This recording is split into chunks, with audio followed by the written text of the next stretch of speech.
There are moments in parenting that no one warns you about. Not the sleepless nights, not the tantrums, not even the teenage silences.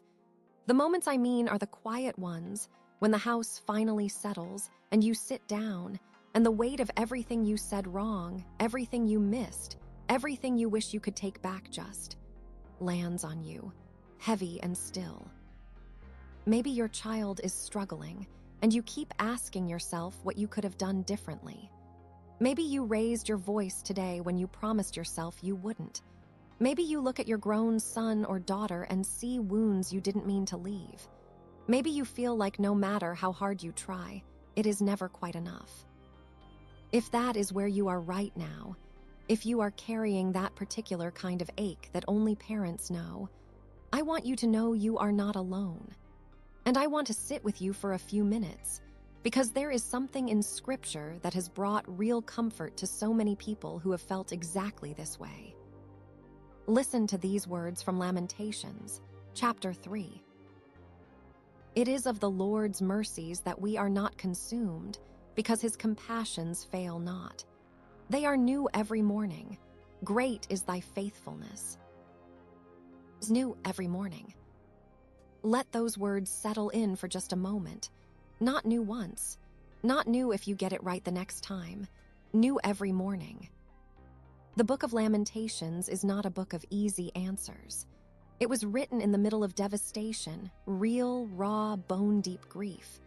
And yet right in the heart of that grief, this truth rises up like light through a crack in the wall. The mercies of God do not run out. They do not get tired of you. They do not shrink when you fall short. They begin again quietly before you even open your eyes. Parenting is one of the most beautiful and most humbling things a person can do. It is the one love that is so fierce it can make you feel like a failure just by how much you care. Because you care so deeply, every mistake feels enormous.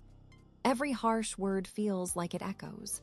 Every time you weren't present enough, patient enough, wise enough, you remember it. You catalog it. You carry it. But here is what I want to gently offer you today. The same compassion that this verse is speaking about, that compassion is not just for you in some distant, theological sense.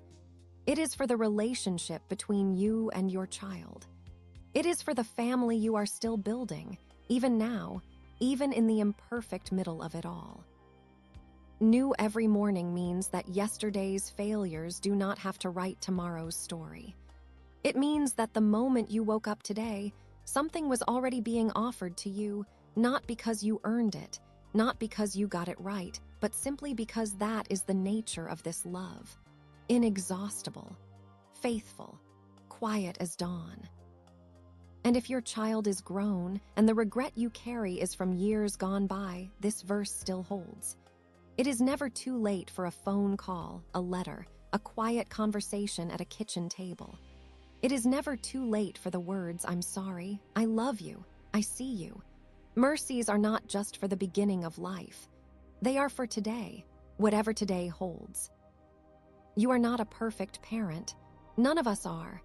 But imperfect love, offered honestly and consistently, has shaped some of the most resilient, deeply loved people in this world. Your child sees more than your failures. They see you trying. They see you still here. And perhaps more than anything, you are seen, too, by a love that does not calculate your shortcomings before deciding whether to show up for you.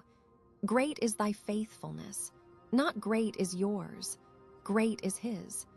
That means the faithfulness does not depend on you performing it perfectly. It simply is steady and sure, like the morning itself. If you needed to hear those words today, I am glad you were here. You showed up for yourself, and that matters. Wherever you are in your parenting journey, whether your children are young or grown, or somewhere in the complicated in-between, you do not have to carry the weight of your imperfections alone. There is mercy that is bigger than every moment you wish you could redo. And it is new for you, right now, this morning. If this brought you even a small measure of peace, I would love for you to subscribe for daily scripture comfort and promises of peace. And if someone comes to mind, another parent who might be quietly struggling under the weight of not feeling like enough, please share this with them today. Sometimes the most important thing we can do for someone is simply let them know they are not alone. You are cared for. You are not forgotten. Come back whenever you need to rest a while.